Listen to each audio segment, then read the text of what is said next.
السلام عليكم ورحمة الله وبركاته. وياكم عالم الأعشاب.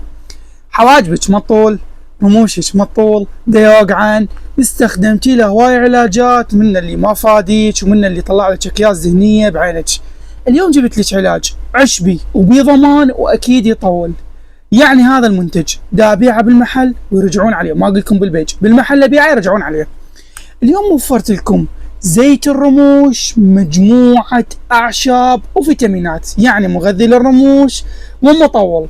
اليوم زيتنا يتكون من مجموعة كبيرة من الزيوت المفيدة للعين، يعني مطول مقوي للرموش بدون أي آثار جانبية. وطريقة الاستخدام جدا سهلة، مسحة خفيفة من علاج الرموش تخلينا بالليل للصبح. خلال أسبوع أو أسبوعين تلاحظين فرق على رموشك بدون أي أضرار جانبية، مع هدية كحل الأثمد الأصلي. هذا كحل الأثمد الأصلي معروفة فوائده وعلاجه للعين. تحياتي لكم عالم الأعشاب.